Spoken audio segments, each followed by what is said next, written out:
boas notícias da belíssima cidade de Chicago, nos Estados Unidos. Eu e Bia estivemos lá nas últimas semanas para participar de uma conferência global do movimento de igrejas do qual nós somos parte. Então, isso aqui que você está vendo agora é só um pedacinho de todos os discípulos que estão espalhados agora pelo mundo inteiro. Nós temos igrejas comprometidas em vários países da África, por exemplo. Temos igrejas de discípulos na Oceania, na China, na Índia, na Rússia, por toda a Europa, por toda a América Latina e também nos Estados Unidos. E talvez vai te surpreender ouvir isso. Em muitas dessas igrejas tem um monte de brasileiro. Então, mesmo longe do Brasil, eu e Bia falamos português. E brasileiro é assim, você está em outro lugar, assim que você ouve alguém falando português, você já quer ir lá, falar, abraçar, dar beijinho dos dois lados. Eu descobri que em alguns lugares eles dão 4 beijinhos, 2 vezes em cada lado. Mas sem dúvida, irmãos, estar reunidos com o propósito de manter firme o sonho de Deus de evangelizar o mundo não tem preço. Está com discípulos do mundo inteiro, falando diferentes idiomas, oriundos de diferentes culturas, mas tendo o mesmo espírito, não tem preço. E ver a união da família de Deus, mais firme do que nunca, também não tem preço.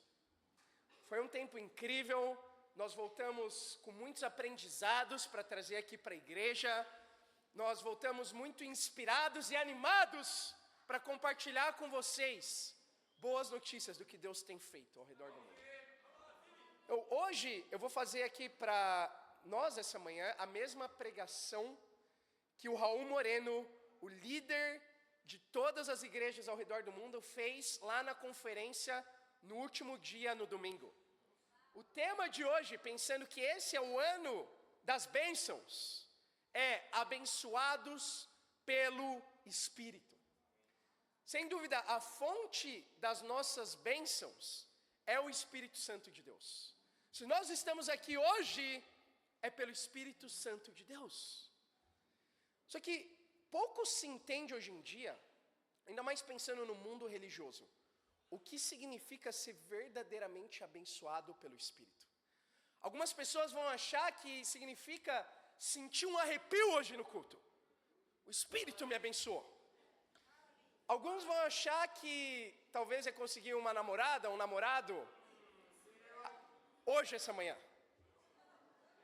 Outros vão achar que é receber alguma bênção material. Então vamos abrir a palavra de Deus para ver como Jesus foi abençoado pelo Espírito. Logo após o batismo dele, em Mateus 4, versículo 1.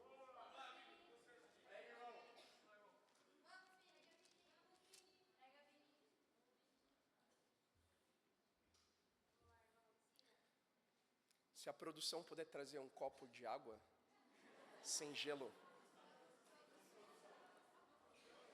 seria ótimo.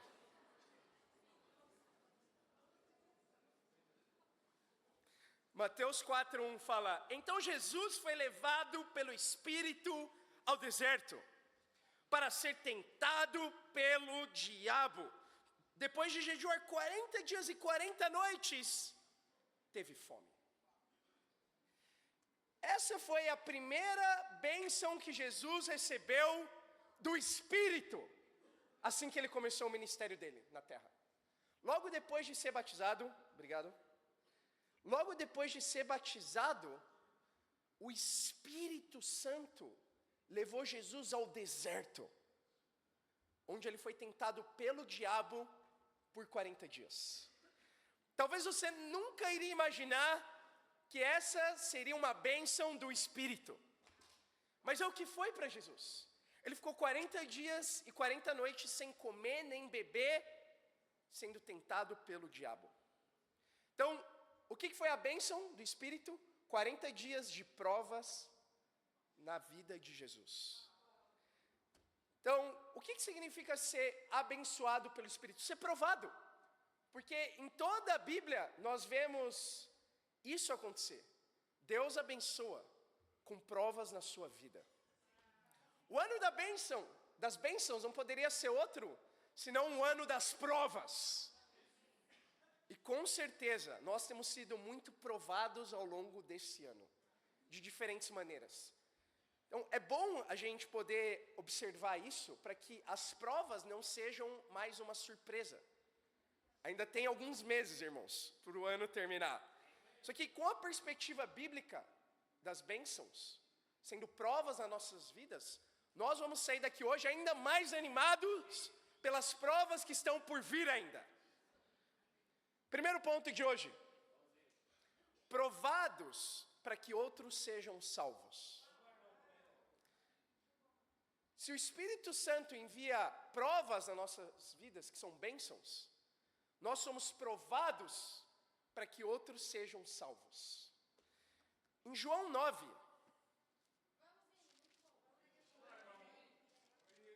nós vamos ver alguém que foi provado desde a infância dele.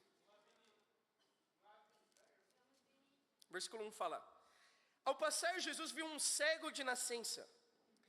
Seus discípulos lhe perguntaram: mestre, quem pecou, esse homem ou seus pais, para que ele nascesse cego? Disse Jesus: nem ele, nem seus pais pecaram, mas isso aconteceu para que a obra de Deus se manifestasse na vida dele. Enquanto é dia, precisamos realizar a obra daquele que me enviou. A noite se aproxima, quando ninguém pode trabalhar. Enquanto estou no mundo, sou a luz do mundo. Tendo dito isso, cuspiu no chão, misturou terra com saliva e aplicou aos olhos do homem. Então tem coisas que só Jesus podia fazer, e você não ia ficar crítico com ele. Isso me lembra, na verdade, muito o Raul. Tem coisas que só o Raul pode fazer e pode falar, e ninguém fica crítico com ele. Então Jesus, aqui, ele cospe no chão, mistura a saliva com terra e põe nos olhos do homem. E não diz que ele ficou mal com Jesus. Por quê? Porque Jesus fez um milagre a seguir. Versículo 7, então lhe disse: vá lavar-se no tanque de Siloé, que significa enviado. O homem foi, lavou-se e voltou vendo. Seus vizinhos e os que anteriormente o tinham visto mendigando perguntaram: não é esse o mesmo homem que costumava ficar sentado mendigando? Alguns afirmavam que era ele, outros diziam: não, apenas se parece com ele.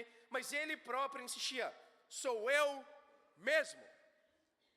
Então, nós vemos aqui um homem que desde nascença recebeu uma grande prova de Deus na vida dele, porque ele nasceu cego. Imagina você nascer cego, sem nunca poder ter visto o mundo como ele é. Ele só ouviu falar de tudo que estava ao redor dele. Ele ouviu falar de como eram os pássaros, as árvores, como era o céu. Ele nunca tinha visto por ele mesmo. Ele só tinha ouvido falar de Jesus. Isso é fé, não é? A fé é acreditar antes mesmo de ver. E Jesus vai até ele, mistura saliva com terra, põe sobre os olhos dele, e instantaneamente ele é curado da cegueira e começa a ver. Então, você vê que para que grandes milagres aconteçam na sua vida, Deus vai colocar grandes provas. A prova desse homem foi ser cego a vida inteira, até aqui. E os discípulos não entendiam bem por que Deus fez isso, mas Deus fez isso porque ele pecou, porque os pais dele pecaram, e Jesus fala: não, Deus fez isso. Deus deu essa prova para que outros sejam salvos através da vida desse homem. Para que a glória de Deus, Jesus fala, seja revelada através do que eu estou prestes a fazer. Entende? Então, provas na sua vida têm esse mesmo propósito. Deus te prova, e muitas vezes de uma forma difícil, dolorosa, para que outros sejam salvos. Então, me impacta muito ter hoje aqui na frente da igreja um grande amigo meu, irmão, sendo restaurado, Gleison. Para ser sincero e aberto com a igreja, foi uma grande prova pessoalmente para mim. Quando eu tive esse último tempo com o Gleison, junto com o Edu, quando ele tomou a decisão de deixar não só a igreja, mas deixar Deus. Foi doloroso. E talvez você teve essa experiência em algum momento da sua vida também. De ter essa prova de alguém querido, alguém próximo, talvez alguém da sua família ainda, que decidiu deixar a igreja e deixar Deus. É uma dor que nós sentimos. Porque, como a Bíblia fala, nós somos um corpo. E quando um se alegra, todos se alegram. Mas quando um sofre, todos sofrem. Irmãos, às vezes isso pode ainda abalar a nossa fé. Nós vemos pessoas queridas deixando o convívio e Satanás quer pôr dúvidas na nossa mente. Mas você tem que entender que Satanás quer te atacar, mas Deus quer te provar. Então veja mais Deus do que Satanás nas provas da sua vida. Deus está permitindo isso para que outros sejam salvos. Então Deus permite que pessoas saiam. Para quê? Para te provar, para que você fique ainda mais forte espiritualmente, para que um dia essas pessoas voltem. Como nós vimos hoje o Gleidson, é possível que elas voltem, amém?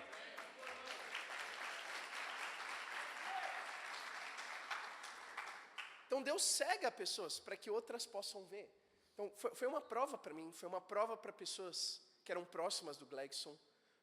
Mas o fato de ter ficado firme nessa prova valeu a pena. Porque através dessa prova o Gleidson pôde ser restaurado hoje e Deus vai usar ele como um discípulo comprometido novamente para salvar outros também. Então, quando você tem provas, se alegre. Porque Deus quer salvar outros através da sua prova.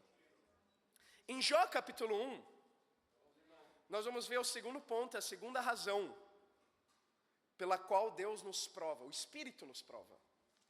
Que é, provados para continuar salvos. Interessante porque Deus prova por diferentes razões. E uma delas é que você continue salvo.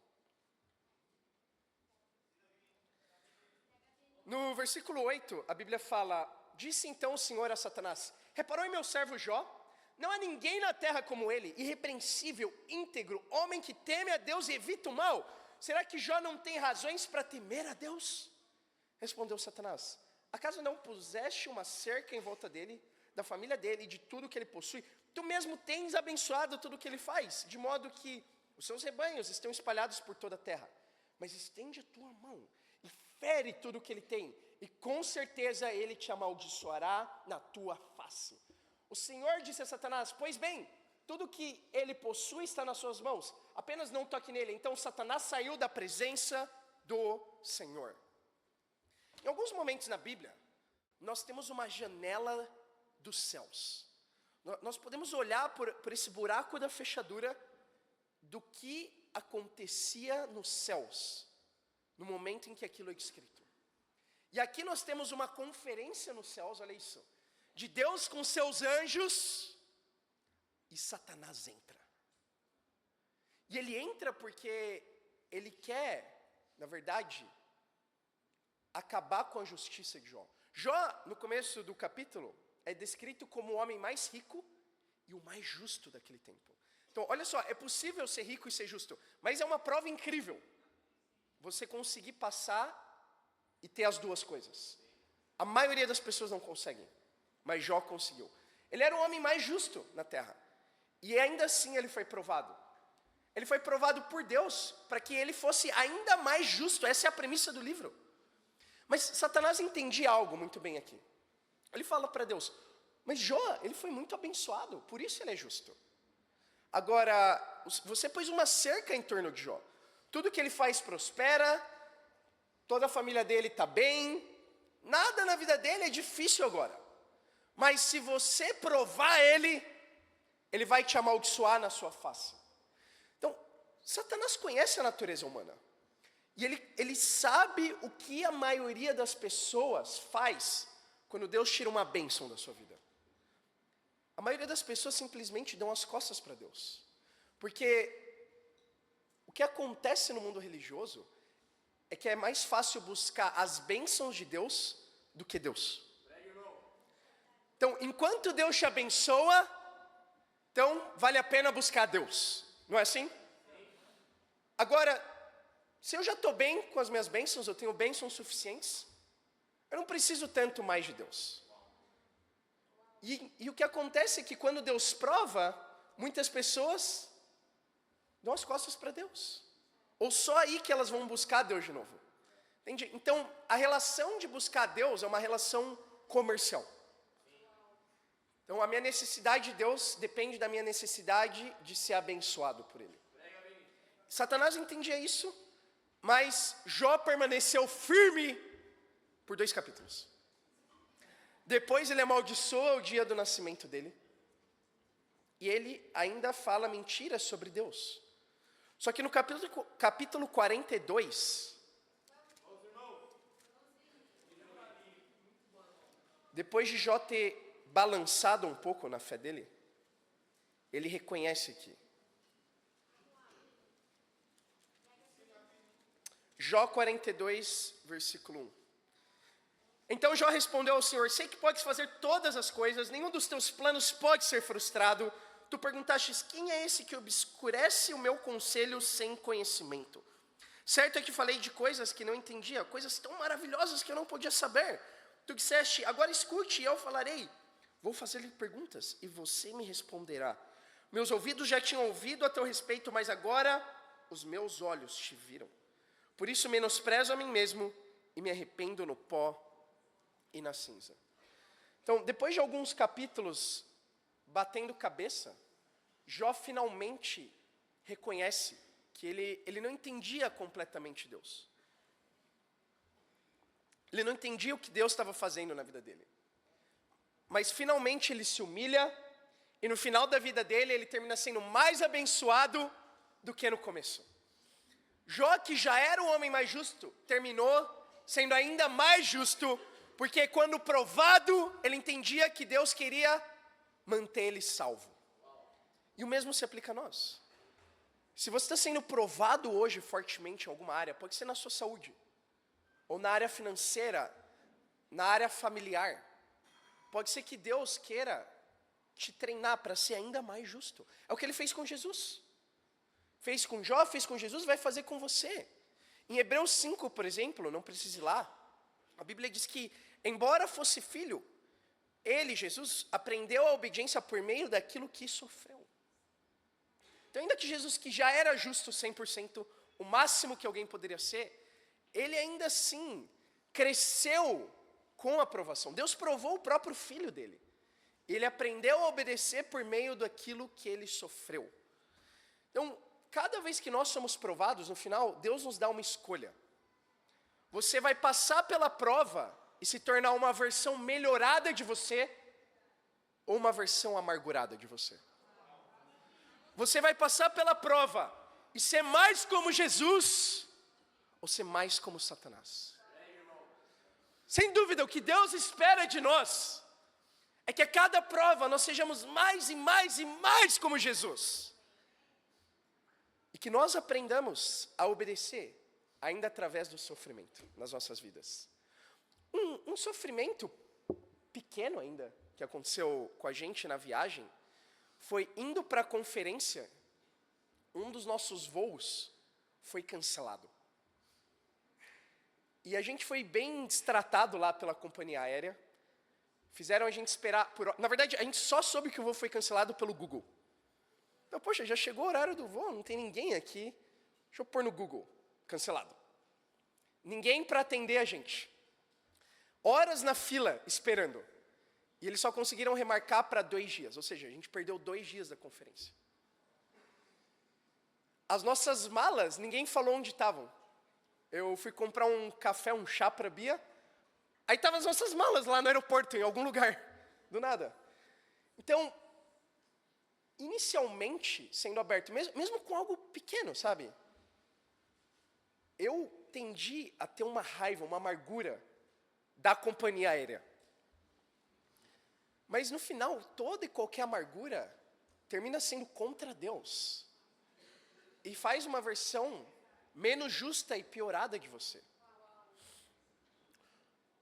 Dias seguintes, depois de já estar lá em Chicago na conferência, eu abro o celular no site de notícias e eu vejo essa notícia muito triste aqui no Brasil, que infelizmente um avião caiu e matou mais de 60 pessoas.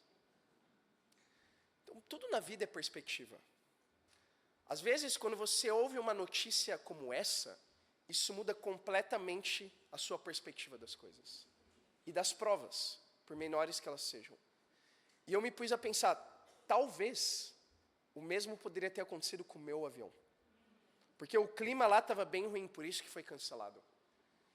E não só eu me perguntei o que Deus quer me ensinar, mas do que Deus quer me salvar. Talvez Deus me salvou aqui. Eu não perdi algumas horas só. Eu ganhei uma vida.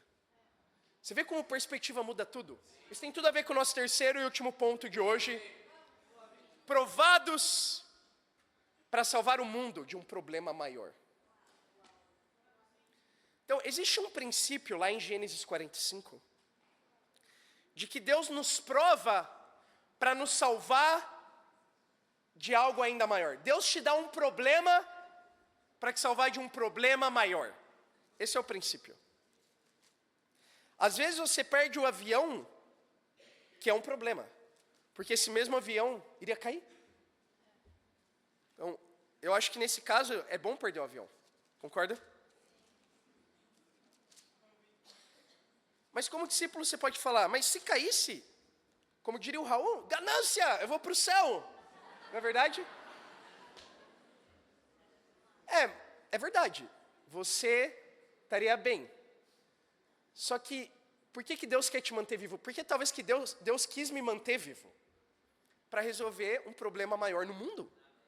Que é evangelizar o Brasil. Então, eu creio que Deus me escolheu, assim como cada um de nós, para evangelizar o Brasil. Então, Deus, Ele te prova, não só para salvar você de um problema maior, mas para salvar o mundo de um problema maior. E o problema maior do mundo agora é o pecado.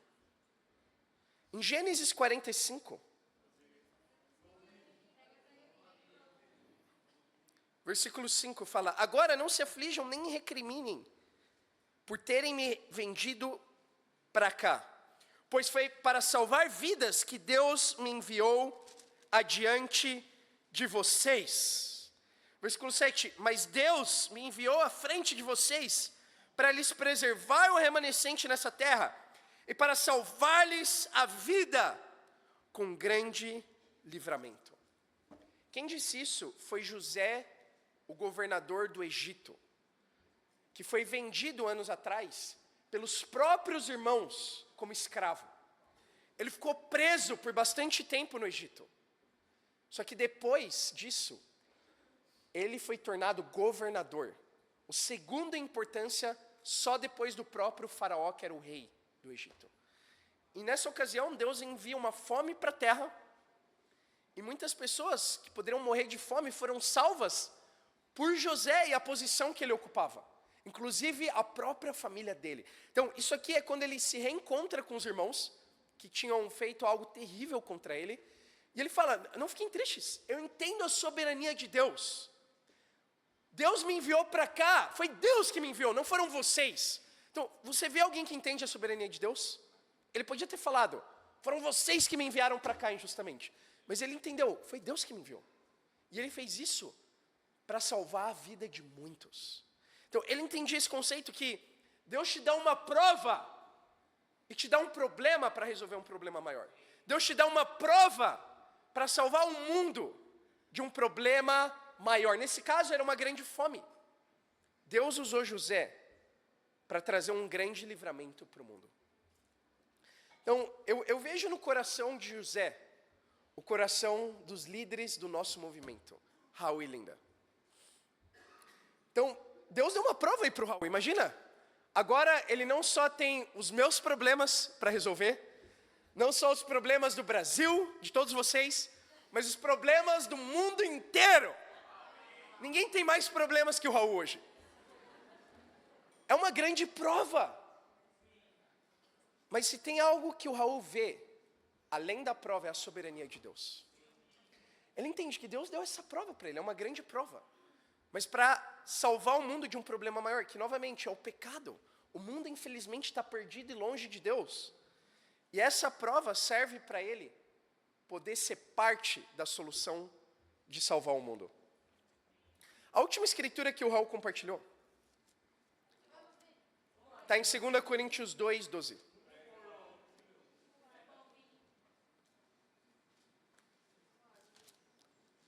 Então você pergunta, mas já é a última escritura? Claro, é uma pregação do Raul.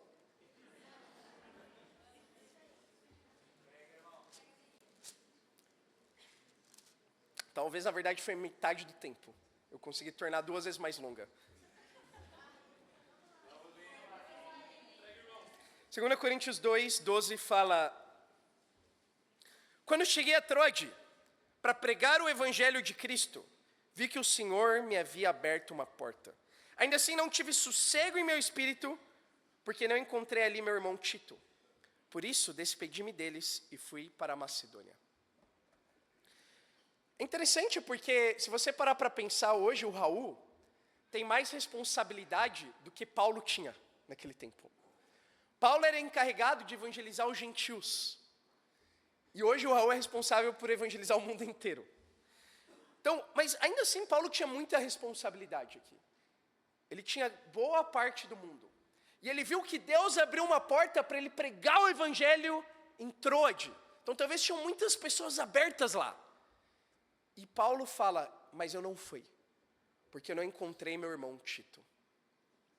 Então tem um princípio aqui, que para mim me faz pensar que Raul e Linda são as pessoas perfeitas para liderar um movimento hoje. Isso é motivo para ficarmos alegres e confiantes em quem Deus levantou agora. Porque uma marca registrada de Raul e Linda é o amor. É o amor que eles têm pelas pessoas. Então, imagina isso. O Raul, na semana que ele assumiu o movimento, recebeu uma ligação de um discípulo chamado Eduardo Brito. Assim, sendo honesto, irmãos, se eu estivesse no lugar do Raul, eu nem ia atender o telefone. Entende? Porque eu ia falar, Eduardo, mais problemas? Não. Eu ia mandar uma mensagem, irmão, amo você, estou muito ocupado, eu tenho tempo com o Vini, ele vai te ajudar. Entende? Daria para se imaginar esse cenário, não é? Claro, o Edu é um irmão incrível, ama Deus de todo o coração. Mas eu imagino que a outra tem grandes problemas para resolver, ainda talvez maiores que o Eduardo. Mas ele atendeu a ligação, e não só isso. Ele ficou 1 hora no telefone com o Edu. Que coração. E isso é um amor pelas pessoas. Entende? Sem fazer distinção. Se você é líder, se você não é líder, se você, não sei, se você tem uma grande responsabilidade pelo mundo. Ele podia pensar de uma forma mais pragmática. Como agora eu tenho que resolver os problemas maiores e tudo mais. Mas não, ele nunca perdeu esse coração. E é o coração que eu quero ter, irmãos. E é o coração que eu acredito que Deus quer que a igreja de São Paulo tenha também. Sem dúvida, é um coração de amar o evangelismo, porque isso é parte de ser um discípulo comprometido de Jesus. Mas a convicção que nós aprendemos do Raul e de Paulo é que tem algo ainda mais importante que o evangelismo, que é o amor. O amor supera ainda o evangelismo. Por quê? Porque o amor é um pré-requisito para o evangelismo, inclusive. Você não pode evangelizar sem o amor. Jesus fala em João 13, que é pelo amor que nós temos uns pelos outros, que todos vão saber que nós somos discípulos. Porque se tem um problema grande no mundo hoje, é a falta de amor. Então, o que eu posso dizer, depois de estar na primeira conferência com Raul e Linda à frente do movimento? Deus escolheu os líderes perfeitos. Os líderes que têm mais amor que eu já vi na minha vida. Líderes que amam a Deus em primeiro lugar, isso que importa. Líderes que têm sonhado hoje em evangelizar o mundo na nossa geração. Líderes hoje que querem ver as igrejas crescerem. E esse é o plano para as igrejas no movimento para o ano que vem, que nós no Brasil vamos imitar. É focar mais agora em crescer as igrejas, ao invés de implantar muitas novas igrejas. Ainda vamos seguir implantando igrejas, sem dúvida o sonho continua, mas ano que vem especificamente, como muitas igrejas foram implantadas, precisamos crescer numericamente as igrejas, fortalecer elas, cuidar dos discípulos, levantar novos líderes, para nos anos seguintes continuarmos implantando igrejas até alcançar cada nação. Esse é o coração de Deus. Entende? Eu vejo o sonho mais vivo que nunca. Eu vejo a união mais viva que nunca no nosso movimento. Então, os líderes estão unidos. O Raul terminou a aula falando de cada líder de setor mundial e a amizade e o amor, o relacionamento que ele tem com cada um deles. Então, o que eu posso dizer é que o ano das bênçãos também é o ano das provas. Mas o ano das provas também é o ano das bênçãos. Então, é incrível porque a Bíblia nos dá esse poder de ter a perspectiva de Deus sobre as circunstâncias ao nosso redor. Você tem o poder ainda de ressignificar palavras. Olha isso. Em Tiago 1, não precisa ir lá, no versículo 2, a Bíblia fala: meus irmãos, considerem motivo de grande alegria o fato de passarem por diversas provações. Tiago chama provações de alegria, de bênção. Literalmente, bênção no hebraico significa felicidade. Então, se bênçãos são provas, Tiago ensina que provas também são bênçãos. Sem dúvida, Deus tem provado Raul e Linda, Deus tem provado o movimento nesse ano, Deus tem provado cada um de nós, provados, como vimos hoje, para que outros sejam salvos, provados para que você continue salvo, provado para que o mundo seja salvo de um problema maior, mas provado, eu quero terminar te lembrando disso, também significa abençoado.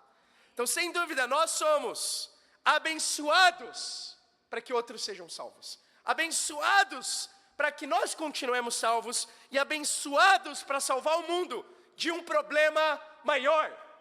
Essa é a verdadeira bênção do Espírito. E para Deus seja glória. Amém.